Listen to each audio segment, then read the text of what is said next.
Ernest Hemingway, The Old Man and the Sea. He was an old man who fished alone in a skiff in the Gulf Stream, and he had gone 84 days now without taking a fish.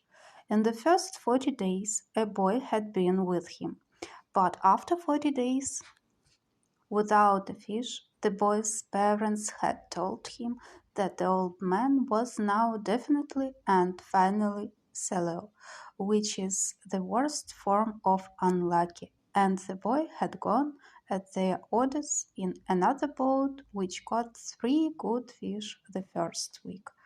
It made the boy sad to see the old man come in each day with his skiff empty, and he always went down to help him carry either the coiled lines or the gaff and harpoon and the sail that was furled round the mast. The sail was patched with flour sacks, and furled it looked like the flag of permanent defeat. The old man was thin and jaunt with deep wrinkles in the back of his neck.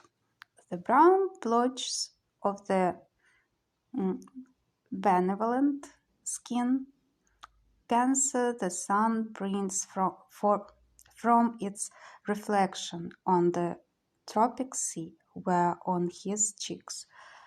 The blotches ran well down the sides of his face, and his hands had the deep creased scars from handling heavy fish on the cords.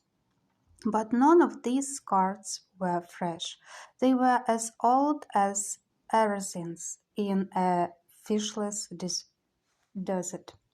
Everything about him was old except his eyes, and they were the same color as the sea, and were cheerful and undefeated. Santiago, the boy said to him as they climbed the bank from where the skiff was hauled up. I could go with you again. We've made some money. The old man had taught the boy to fish, and the boy loved him. No, the old man said, you're with a lucky boat. Stay with them. But remember how you went 87 days without fish, and then we caught big ones every day for 3 weeks. I remember, the old man said. I know you did not leave me because you doubted. It was Papa made me leave. I'm a boy and I must obey him. I know, the old man said. It is quite normal. He hasn't much faith. No, the old man said, but we have, haven't we?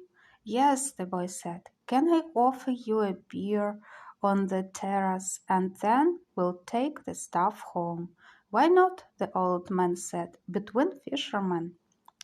They sat on the terrace, and many of the fishermen made fun of the old man, and he was not angry. Others of the older fishermen looked at him and were sad. But they did not show it, and they spoke politely about the current and the depth, and they had drifted their lines at and the steady good weather and of what they had seen. The successful fishermen of that day were already in and had butchered their marlin out and carried them laid full length across 2 planks, with 2 men staggering at the end of each plank to the fish house, where they waited for the ice truck to carry them to the market in Havana. Those who had caught sharks had taken them to the shark factory on the other side of the cove, where they were hoisted on a block and tackle, their livers removed, their fins cut off, and their hides skinned out, and their flesh cut into strips for salting.